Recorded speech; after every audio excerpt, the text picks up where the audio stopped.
সেই সময়টাতে সন্ধ্যা নামলেই যেন প্রকৃতি নিজেই নীরব এক ঘোষণা দিত, চলো আলো নিভিয়ে দেই, মানুষগুলো একসঙ্গে বসুক। লোডশেডিং ছিল না তখন, এক নিত্যদিনের চেনা ছায়া।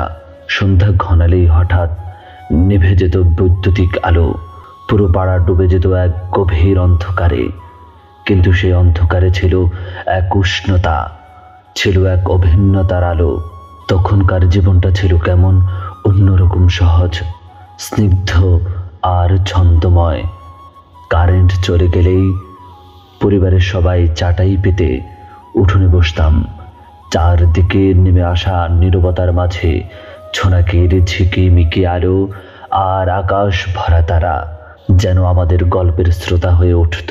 বাতাসে ভেসে বেড়াতো শালিকের ডাক, দূরের কুকুরের হু হু রব, আর তার মাঝেই শুরু হতো গল্পের আসর।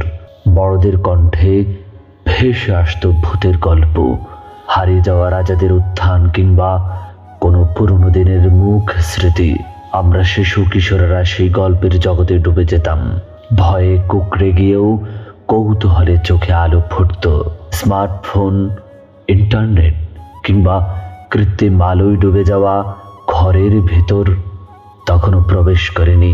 অতিথি আসা কিংবা স্কুলের পরীক্ষার প্রস্তুতি, মানুষের সম্পর্ক তখন কেবল প্রয়োজন নয়, ছিল একে অপরের প্রয়োজনেই বেঁধে থাকা।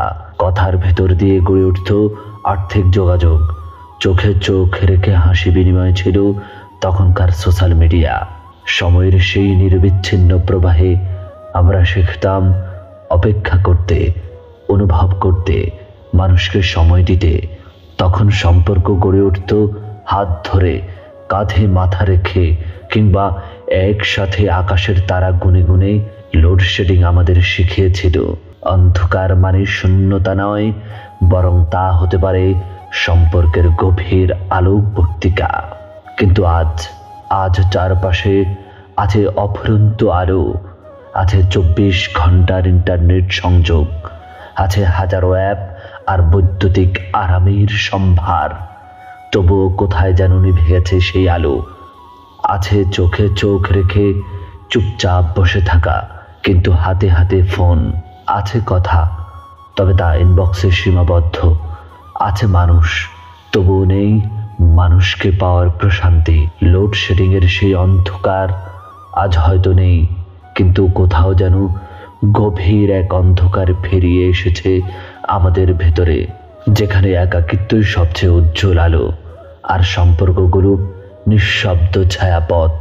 হায়, যান্ত্রিক জীবনের এই কৃত্রিম আলোর ভিড়ে আমরা হারিয়ে ফেলেছি সেই অন্ধকারে আলো জ্বালানোর সহজ উপায়টি।